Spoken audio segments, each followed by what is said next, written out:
sur DMTV, bonjour ou bonsoir, cela dépend à l'heure à laquelle vous nous suivez. Tout le plaisir est pour nous de vous retrouver, de savoir que vous êtes nombreux en train de suivre votre chaîne YouTube DMTV qui ne se lasse pas de revenir encore vers vous, toujours pour échanger sur nos léopards de la République démocratique du Congo. La 4e journée des éliminatoires de la Coupe d'Afrique des Nations CAN Total Cameroun 2022, vous le savez, c'est terminé avec une victoire de la République démocratique du Congo, 1-0, but inscrit par Niskans Kebano, et vous le savez, une victoire très importante, la première d'ailleurs, depuis l'ère Christian Ntsengi Biembe à la tête des léopards de la République démocratique du Congo. Les léopards très critiqués avant ce match contre l'Angola, compte tenu en tout cas des résultats. Le coach Christian Ntsengi Biembe qui a aligné 7 matchs dont on va dire 3 matchs officiels et 4 matchs amicaux. Il n'avait pas encore pu obtenir une seule victoire en match officiel. Il a fait 3 matchs nuls et il y avait des critiques, mais pas seulement sur le staff technique ou le coach Christian Ntsengi, mais sur certains joueurs également, acteurs aussi principaux de notre équipe nationale, les léopards de la République démocratique du Congo. Alors après cette rencontre de match retour, match de la 4e journée de ces éliminatoires dans le groupe D, groupe dominé par la Gambie et le Gabon, 7 points chacun, mais la Gambie avec un meilleur goal différence, reste premier en tout cas, +2, le Gabon +1, et la République démocratique du Congo qui vient en 3e position avec 6 points. Alors avant ce match de la 4e journée, les critiques fusaient en tout cas de partout, puisque la République démocratique du Congo se retrouvait avec 3 points seulement, et l'écart visiblement était en train de se creuser entre elle et les deux premiers, la Gambie ainsi que le Gabon. Alors surtout des journalistes sportifs, des journalistes en général, la population sur les réseaux sociaux,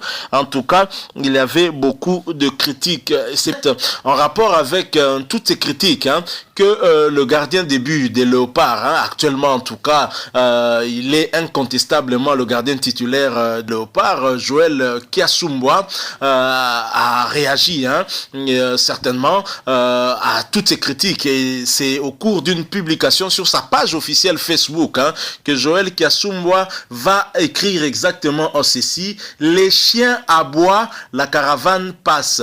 Victoire importante face à l'Angola, fier d'être un léopard. Dieu est au contrôle. Joël Kiasumwa qui montre par cette publication qu'il était très affecté, très touché, tout comme ses coéquipiers et certainement le staff technique aussi, par rapport à toutes ces critiques. Au lieu d'être soutenus, les léopards avaient sérieusement été critiqués, mais heureusement que Dieu est resté au contrôle et que ces derniers ont pu arracher cette victoire importante en Angola, qui permet à la République démocratique du Congo d'avoir 6 points et d'être à une hauteur seulement du Gabon et de la Gambie, ce qui permet aussi à la RDC de garder en tout cas toutes ses chances entre ses mains et garder son destin aussi en main. Alors pour mieux comprendre cette publication de Joël Kiasumwa, je vous propose une critique d'un journaliste sportif, mais en même temps il est aussi journaliste politique, qui s'en est pris en tout cas à Joël Kiasumwa, et je pense que ce genre de propos, si Kiasumwa les avait vus, ça a fait très très mal, et même les proches de Kiasumwa seraient certainement très très déçus par rapport aux efforts que ce gardien a fait. Je vous propose de le suivre, ensuite nous allons revenir. Je signale déjà que ces propos sont plutôt en lingala, nous allons tâcher de traduire ce qu'a dit le journaliste en question. Je rappelle que vous suivez votre chaîne YouTube DMTV. Si vous n'êtes pas encore abonné, s'il vous plaît, n'hésitez pas, cliquez sur ce bouton en rouge, il est écrit s'abonner, vous deviendrez automatiquement membre de DMTV, et n'oubliez pas aussi, il y a une petite cloche de notification qui apparaîtra une fois que vous serez abonné. Elle vous permettra en tout cas cette fois-là de ne plus rien manquer des prochaines vidéos que nous mettrons en ligne pour vous. Alors suivons cet extrait avec ce journaliste congolais qui s'est montré très très critique à l'endroit de Joël Kiasumwa, et nous revenons tout de suite après. Bangolais, babeteli ba coupe na poto na biso. Je ne sais jamais de le dire. On n'a jamais eu un gardien congolais ou un Maranapoto bien. Le père est un gardien local. Le père est un gardien local. On dit maman pas le bien Yannick. Mais ça n'a pas pour faire Joël qui a son baranaté malgré tout c'est zéro. Il ne faut pas essayer que je sois quand il a joué à la boue. Mais pas du tout de son. Deux. Les gens sont dans la Suisse, na Young Boys. Il y a un méchant qui brille le feu. Mais il faut faire assistant. Pour quelle raison? On ne sait pas. Voilà,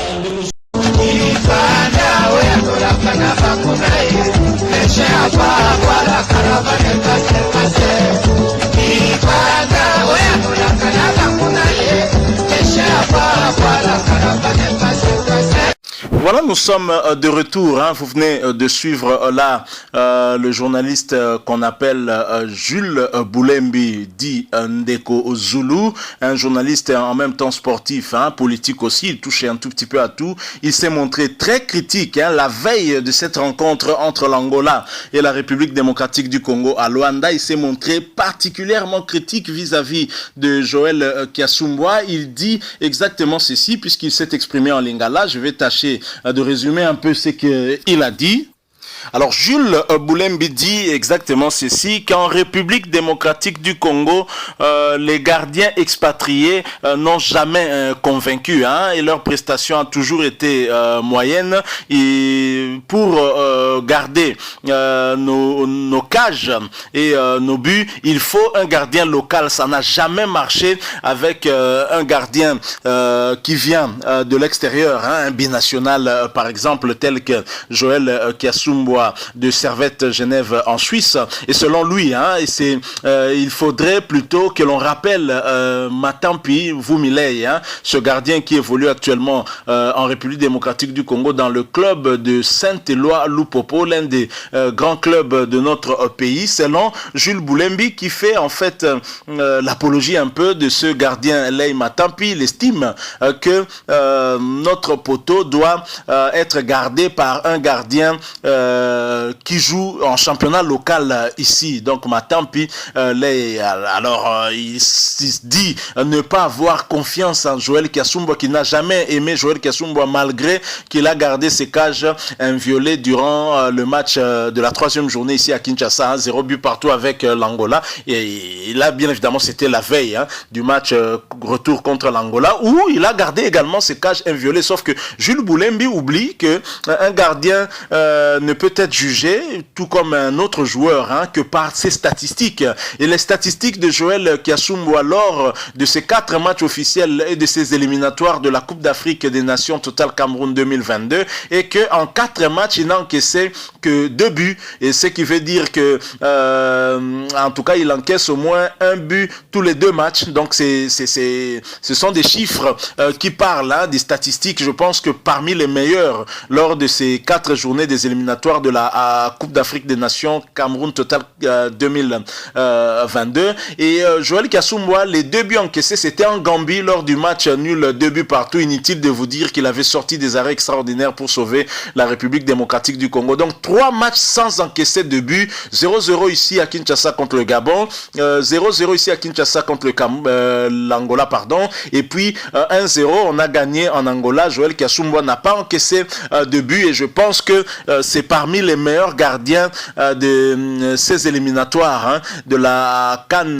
Total Cameroun 2022. Il faut noter également que Joël Kiassumbwa ici à Kinshasa lors du match de la première journée contre le Gabon nous avait sauvé, en tout cas avait sauvé la République démocratique du Congo en sortant un arrêt extraordinaire, hein, face à quelqu'un comme Pierre-Emerick Aubameyang, et même en Gambie et encore contre l'Angola ici, et surtout là-bas à Luanda où il avait sorti un ballon qui était en tout cas que l'on voyait déjà au fond défiler, mais Joël Kiassumbwa avait gagné son face-à-face avec l'attaquant angolais. Je pense que ce n'est pas comme ça qu'on peut encourager nos joueurs qui ont beaucoup de volonté pour venir soutenir les Léopards et qui répondent toujours à l'appel de nos Léopards. Et Joël Kiassumbwa est un garçon justement qui a le profil de ces jeunes qui viennent simplement pour l'amour du du Congo. Joël Kasumba, faut pas oublier qu'il était en tout cas même 3e gardien au sein des Léopards. Il s'est montré très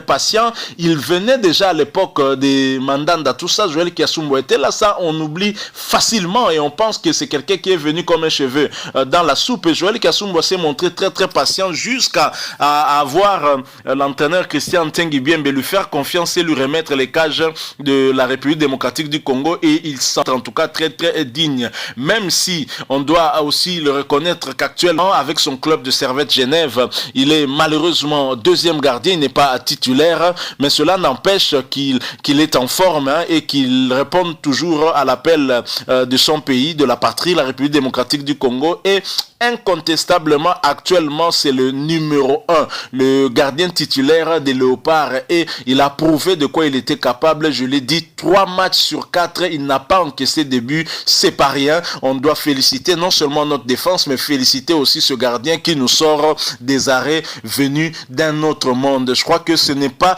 de cette façon qu'un journaliste qui se dit sportif peut encourager un fils du pays qui vient avec beaucoup de volonté aider le pays, et je crois que c'est à juste titre d'ailleurs que Joël Kasumba a fait cette publication sur sa page Facebook officielle, où il a écrit exactement ceci: les chiens aboient et la caravane passe. Et je crois qu'on a tout compris à qui il s'adressait, et je pense qu'il s'adressait à des personnes comme celle qui a lancé toutes ces critiques la veille du match contre l'Angola, alors qu'il fallait plutôt encourager le gardien. On avait besoin de victoire, on n'avait pas besoin de ce genre de critiques, pas à ce moment-là. Et c'était quoi l'intérêt? Est-ce que dans cette équipe de Léopards, il faut toujours venir avec des agendas, il faut toujours amener son joueur préféré dans sa poche, commencer à faire ce qu'on appelle ici à Kinshasa du jalelo, faire de la campagne pour ce joueur-là afin qu'il revienne en équipe nationale? On n'a pas non plus oublié des faiblesses de notre défense au moment où ce gardien-là gardait notre cage. On n'a pas oublié, il y a beaucoup de choses qui peuvent aussi être dites, mais je pense que si en République démocratique du Congo, les gardiens binationaux ne faisaient pas, disons, n'inspiraient pas confiance ni à la population, je pense que Joël Kasumba peut être considéré comme une exception. Vous savez, une exception confirme toujours la règle, c'est vrai, mais une exception quand même, parce que au vu de ses prestations, nous sommes en train d'être convaincus petit à petit, et je crois que de ce côté-là, on n'a plus vraiment à se plaindre. Et maintenant, c'est bien. La République démocratique du Congo n'encaisse pas beaucoup. On a un seul souci, c'est au niveau de l'attaque. L'attaque ne marque pas beaucoup non plus. Donc c'est là toute la difficulté que nous avons. Nous pensons que d'ici le mois de mars, le staff technique ainsi que le sélectionneur national pourront corriger tout cela. Donc voilà ce dont nous avons voulu échanger avec vous. Nous sommes toujours dans le cadre de l'euphorie après cette victoire des Léopards en Angola. Une victoire qu'on a eu à voir il y a très longtemps. 8 matchs pour que Christian Tengibiembe puisse avoir une première victoire. On continue en tout cas à faire le bilan de ce qui s'est passé. Nous osons croire que l'avenir sera meilleur pour nous, et que la République démocratique du Congo est en train de prendre un bel élan pour récupérer sa place en tout cas au niveau de l'Afrique. Nous sommes arrivés à la fin, vous l'avez compris. Si vous avez aimé notre petite réflexion, notre petite analyse, laissez-nous un like, mais vous pouvez aussi exprimer votre point de vue, votre opinion à travers notre commentaire. On pourra, dans la mesure bien entendu du possible, échanger avec vous. Surtout, nous voulons et nous avons besoin que vous vous abonniez à cette chaîne DMTV, s'il vous plaît, et n'oubliez pas aussi de cliquer sur la petite cloche de notification qui apparaîtra juste après que vous soyez abonné. Elle vous permettra en tout cas de ne plus rien manquer des prochaines vidéos que nous mettrons en ligne pour vous. Merci encore une fois à vous pour le temps que vous nous avez accordé. Nous espérons vous retrouver très prochainement avec un autre sujet d'actualité. En attendant, portez-vous bien, et DMTV vous dit au revoir.